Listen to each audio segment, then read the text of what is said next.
Okay, so welcome back. This is the part 3, and on this one we are going to cover the modulation, the vibrato, and everything right here we have at the bottom. So we already know how to use the filters, oscillators, and envelopes. That's what we covered on the part number 1 and number 2.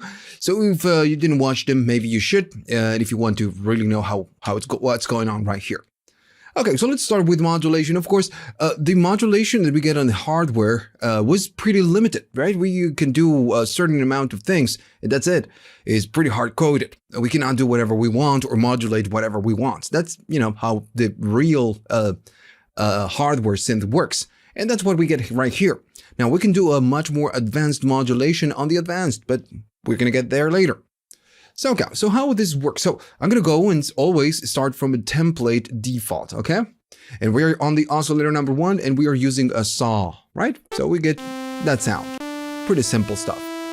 So the modulation, this works is that you will need to go to the depth, and the depth will decide how much amount of modulation you're going to do to a given source. So if I go all the way up, or maybe 50%, maybe something like there, on the modulation, nothing's going to happen, of course. And it's because, notice that you have a line right here, straight line, you will get 3 different options of what you can modulate. So usually on old hardware synths, what you can modulate, and not just on hardware synths, and pretty much any synth, what you can do is modulate the frequency of the oscillator, which is the pitch, and then you can modulate the frequency of the filter, which is, this one, move it up and down, or just whatever modulation. So, okay, I'm going to go, and we are using the oscillator number 1. I'm going to go and enable the oscillator number 1 frequency. So now if I play something, we are getting that sick, kind of a sound. All right. So what is happening behind the scenes, that's the modulation is being applied and moving the pitch of the number 1 up and down. So, of course, if you go to the number 2, and I'm going to go to the oscillator number 2, we get the same thing. All right, so pretty simple stuff. Now, of course, you can do both at the same if you're using both oscillators. Okay, so now then, of course, you can do the filter frequency. I'm going to go and enable this. I'm just going to play maybe the oscillator number 1. And notice that even though I'm enabling this, there's nothing going on, and it's because, of course, this one needs to be in a place where we can start doing some modulation. And notice it's moving. If we see the spectrum, we can see that it's kind of moving this one up and down, up and down. So pretty simple. Now, of course, we need to talk about how this is happening. And all this of course, is moving whatever the pitch and the filter following an instruction. And we know that this frequency follows the envelope, the instruction. But this one is using something else, and it's using the LFO. So if you don't know what an LFO is a low frequency oscillator. And it's just a waveform. It's just an oscillator, kind of a different oscillator built in within the hardware. And the LFO, it goes really slow, right? It goes on very, very low. That's why it's a low frequency oscillator. It's something that we can almost not hear. So this instruction, of course, is going to be a waveform, and it's going very slow. Now, of course, you can change how this works by using the rate. So if I go to something that we can maybe really hear, I'm going to go oscillator number 1, and I'm going to use the frequency because, we can really hear what it's doing. And of course, we can change the rate. We can go faster. Or we can go slower. Of course, you can, since you're going to be using this on a DAW, maybe to build music, you can sync it to the tempo of your host. Right now, I had a 110, BPM, so it's going to sync it. Right. So of course, it changes how the rate works. Now, of course, the LFO is just an instruction. Of course, how it goes up, how it goes down. Now, the waveform will decide, how this movement is. So by default, we always get a sine wave. That's the most common way, which means that if it goes up, and I'm going to go and show you with the filter right now. Notice it's going up and down, and it just goes slower. It's going up and down, but it's kind of on a very smooth movement. And this is because we are using a sine wave, which is very smooth. But we have other ways of doing this. If you go to the triangle, it's just like this one, you know, this shape. It goes, smooths all the way up and then smooths down.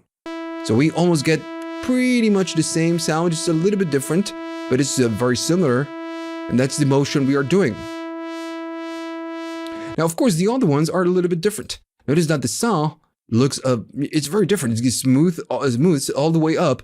And then at one point, when it's reaching the highest peak, it goes all the way down very aggressively. And that's why we are getting that aggressive sound, and we can see it on the spectrum. It goes up and then goes all the way back. So what it's doing, it's going all, you know, it smooths all the way up and then going very fast to the original position. That's what it does. So of course we have all the things like the ramp, and this one behaves a little bit different, but it's pretty much like this one, but we have a smooth transition. Oh, what happened there?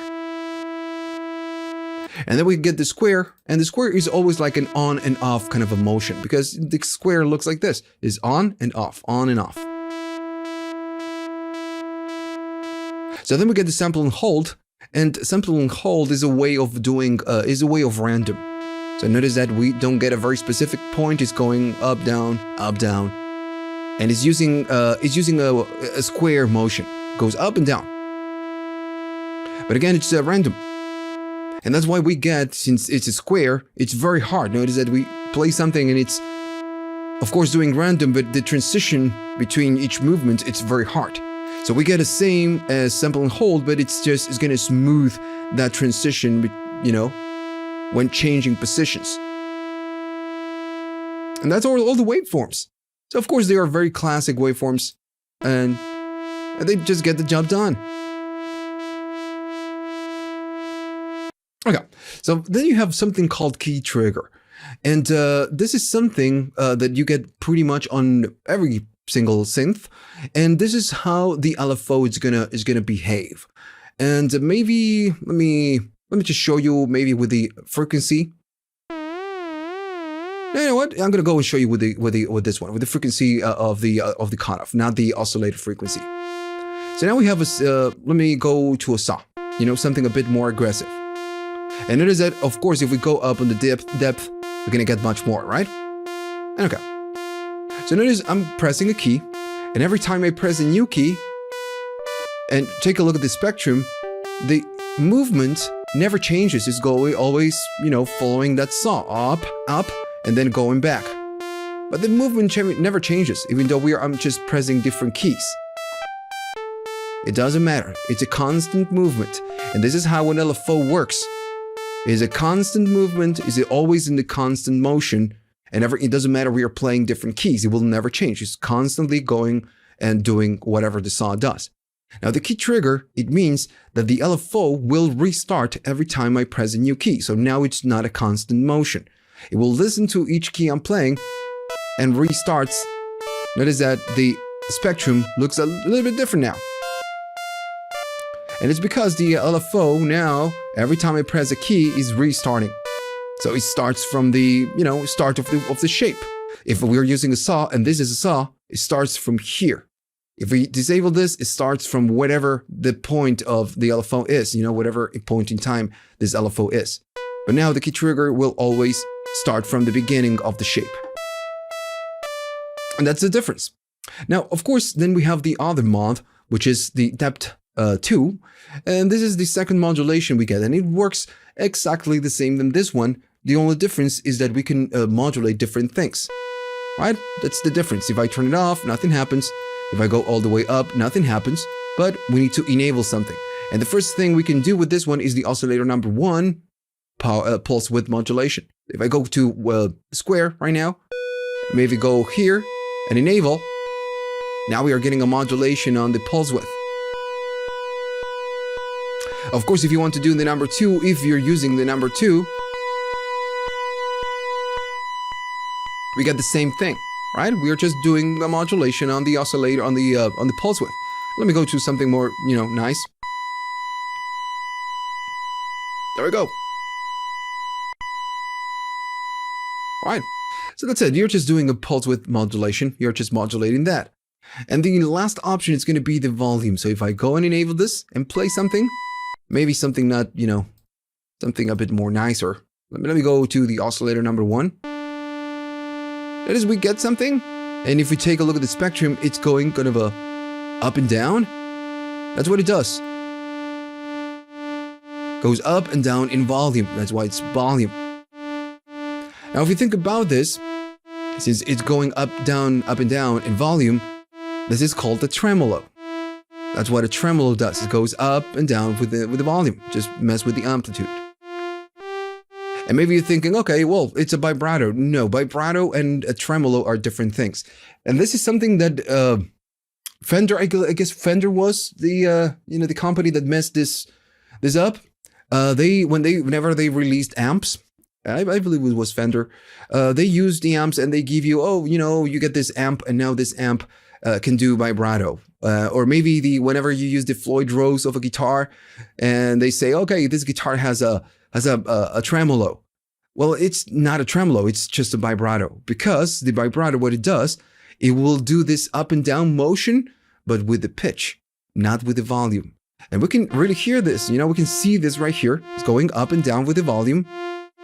If I disable this and go all the way down right here, notice that we get a vibrato. And if I go and bring the depth, notice that the spectrum is moving a little bit different.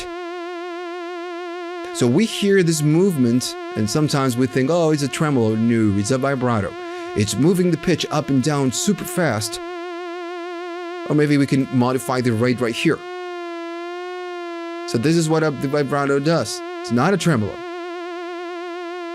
So whenever you hear someone on a guitar, saying, I'm going to use my vibrato bar, it's of course I'm going to use my tremolo bar. It's actually a vibrato bar.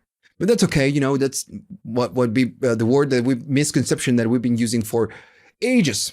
But if you know the difference, you understand. It is just very common. So the vibrato will just move the pitch up and down. And you can use right here this shape, or you can go to a much more aggressive shape, or you can do an on and off kind of a motion, and we can see it on the spectrum. Of course, you can go faster or more aggressively. And it goes crazy. Right? Of course, you can do only the oscillator number 1, and you get the option because maybe you're playing both. And let's say that you are playing maybe on a low frequency. I'm going to go right here. And now you're providing an instruction of, do a little bit of movement to the oscillator number 1. And we can hear this. The oscillator number 2 is just on its own place, and the oscillator number 1 is moving.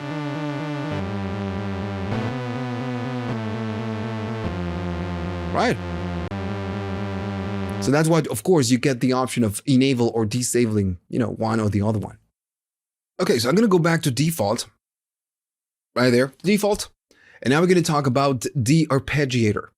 So this is a very simple arpeggiator, of course. Maybe you're going to get a better arpeggiator from your DAW, but you get it, you can use it. It's very useful. So as soon as I turn it on, you're getting it, right? You don't need to do anything else. And of course, you have the sync control, which is going to sync the rate of whatever it is that you're doing. And right now I'm pressing one single key, okay? And you can sync it to the host, or you do hers, which is pretty much doing it manually. But you can sync it to your host. Go slower or just go faster. Now, of course, the arpeggiator is something that you use with chords, not just with single notes. So if I go now and play a chord, a major chord, you get that sound, it's going up and down, and I'm pressing F major. That's it. That's the arpeggiator. Now, of course, you can do some other things, and notice that it says pattern, and it says as played. So as played, it means that if I press a key and then press another one, it will remember when I press the second one or the third one or the fourth one. So if I press 1, 2, then 3, and then 4, it's going to follow that pattern as played. It's going to remember the order of the keys I'm playing. Right, so that's what the as played means. But then you have other, ways of doing this. So you have the up, which means that if I make a chord, it's just gonna start all the way down and then go up and then restart. Right? Pretty simple.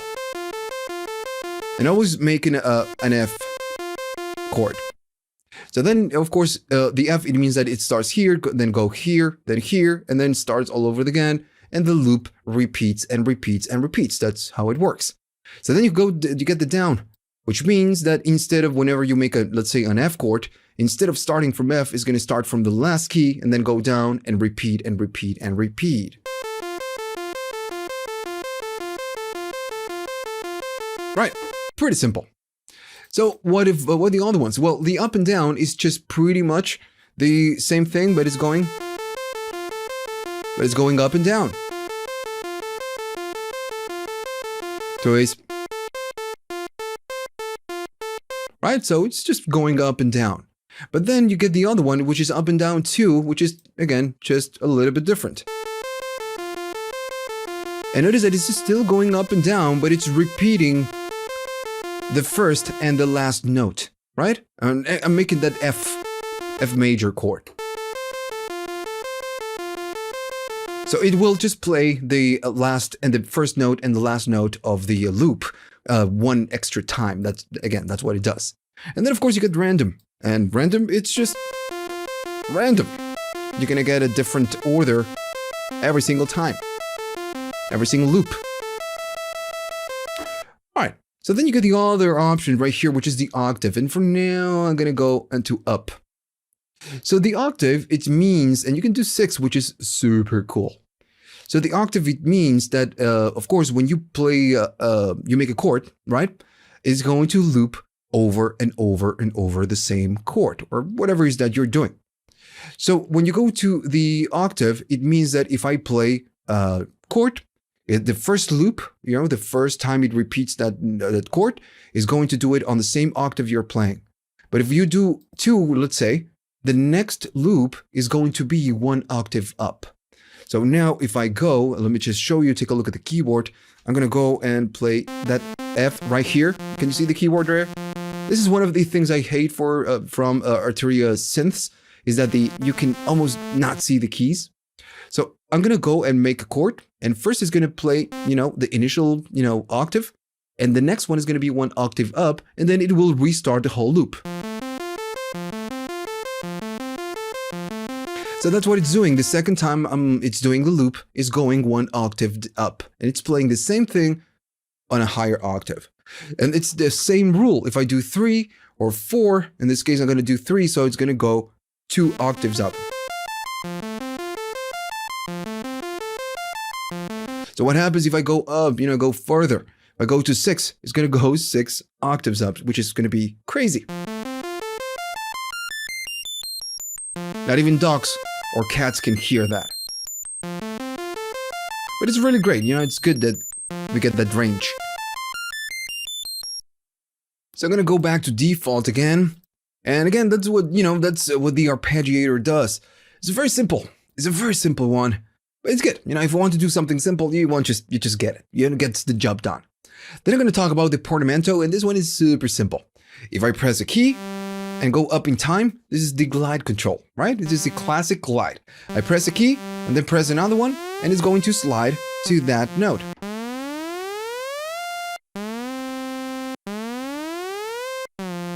Right, so super simple, it's just sliding. Okay, so now if I go, of course, to go up, it's going to take much more time to get there. It's just very long slide. And again, it's just longer, right? It's going to take much more time, and it's just a longer transition. Right, super simple. Of course, if you go in slow, slow values,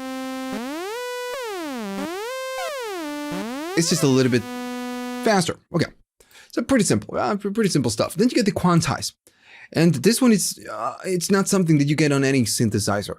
So, for example, the way we do this, we hear sound or we measure sound is by semitones, right? I go right here to the oscillator number 2, and if I play something, of course, we're gonna hear a sound that sounds like a C note, let's say.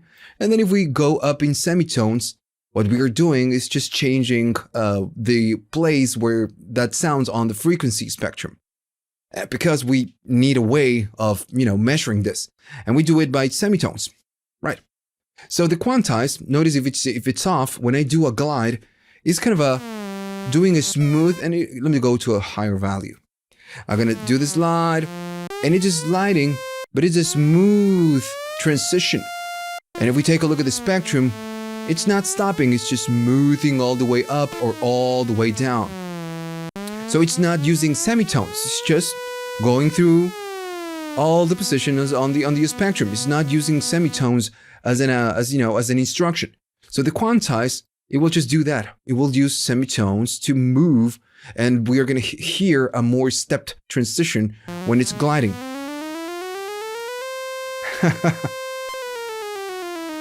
So yeah, that's what it's doing. But usually when we use it, we get a glide control. We don't get the quantize. We just hear, the smooth up or the smooth down. So, it's just a nice thing that you get if you want to. You can use if you want to. So that's it. We cover the modulation, the arpeggio, portamento, and the vibrato on this one. And now I'm gonna go to the next video. And on the next video, things are gonna get really interesting because we're gonna talk about the voices, the master, and the control right here.